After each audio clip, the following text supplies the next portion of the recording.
Aloha guys, this is JohnRemus.com TV. Got Bloomingdale's in the background. Nice environment.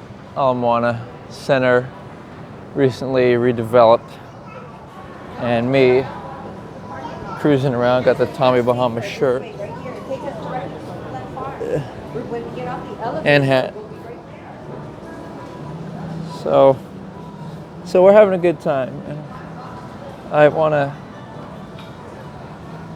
talk here on this video about something more serious than the fun time at the mall of interactions. Firstly, suggesting that there is no escape from the unity of us all. You know, even if you're wealthy and have security, you're still going to at some point think, oh, you know, what about the other people out there? What can I do for them? How can I improve their lives? And so I want to look into different instances of, say, prostitution or other unfortunate circumstances that on the surface they look bad, but in reality there's, you know, negatives on both sides. People are hurting on both sides. You know, no one wins. Not the perpetrator, not the person who has money who's paying the person, or, you know, the person who takes advantage of other people or anything. You know, or the person who suffers.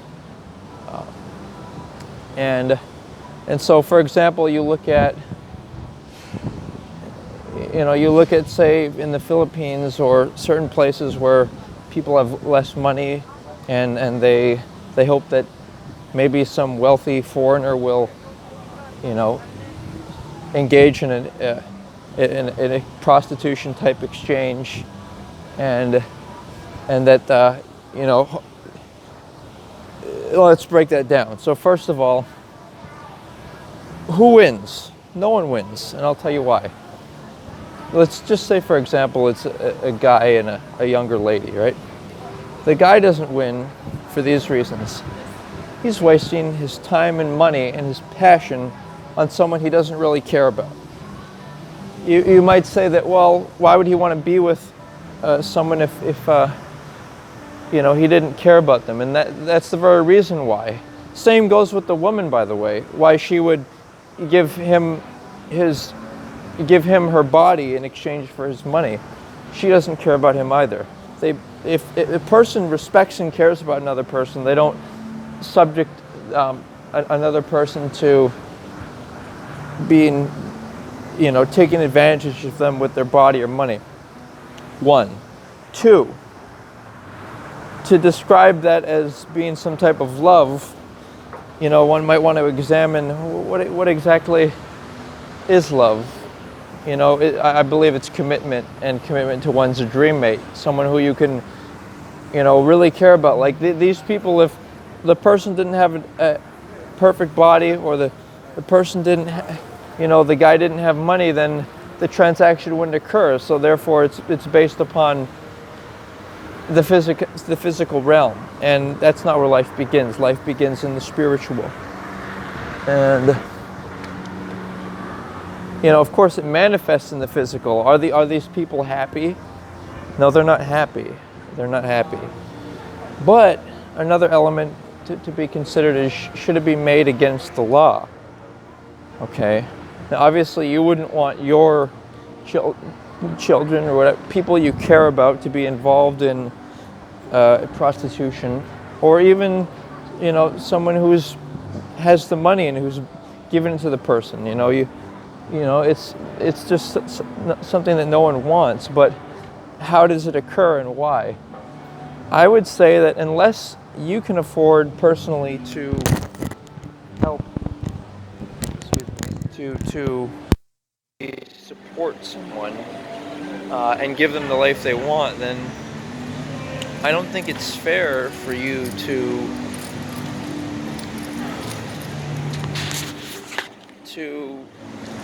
say that, oh, you know, you can't pursue what you want. I mean, obviously, everyone's benefiting from this exchange. The woman, maybe it's a stepping stone for her. And for the guy, obviously it's it's a gratification. But I used to think that, oh, it's not fair. It's like, but the reality is what's the alternative? Apparently the alternative would be worse, in theory.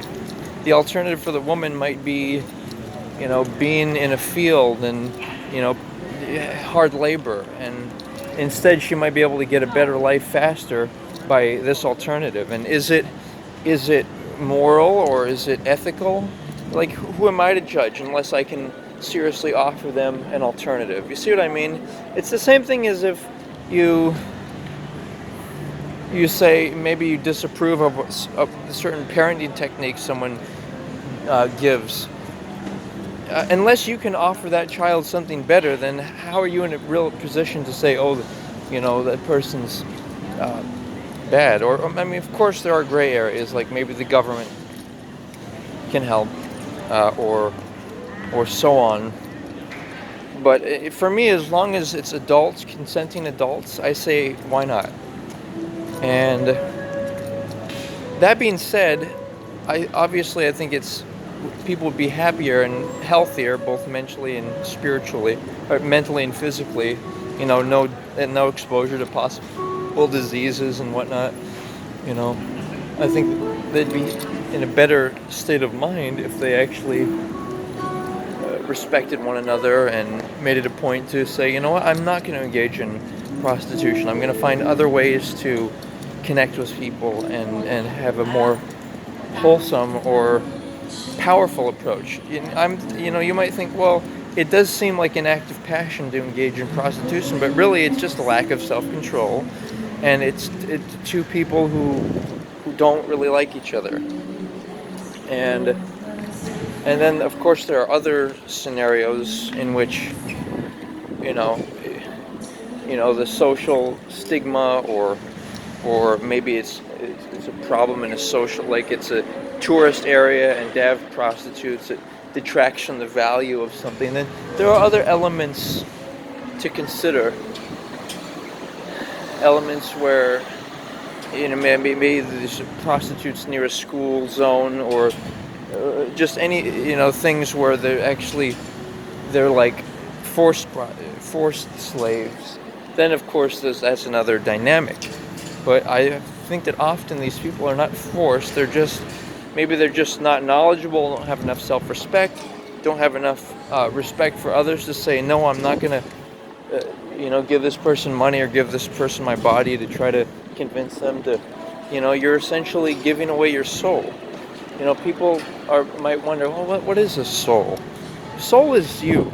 Soul is the thing that once your needs are satisfied, your desires are gratified, and your wants are fulfilled, then the soul is that higher truth of, there are certain things I like to do, certain music, certain lifestyle I pursue, and I want to do that with someone, and that someone I would think you'd want to be your dream mate. And however, if that person's not your dream mate, then guess what? It's maybe time to take a second look at things. Take a look at, well, what can I do to reformat my life so it's oriented around me? At the end of the day, if it's just your desires controlling you and material pursuits, then it's not really you who's in control of your life. So in conclusion, people should have the right to do what they will. And by the way, in places where prostitution and drugs are legal, it's shown some positive results. It may not work everywhere, but in certain countries in Europe, a movie to watch to follow up on that might be Which Country Should We Invade Next, with the film producer Michael Moore. But in any case, thanks for considering. I hope your life is comfortable like mine is, and you have real choices that you can make, real options. And on top of that, if you're suffering and whatnot, just breathe deeply, try to is try to only act when you can act. Don't and only only try to get angry or think of things when you know that you can do something about it. If there's nothing you can do, then don't judge yourself that, oh, you're in this unpleasant or compromising situation. Just instead look to what you can do. And that's just the same as when you might not like things going on in politics or wherever in your life or in the world. Don't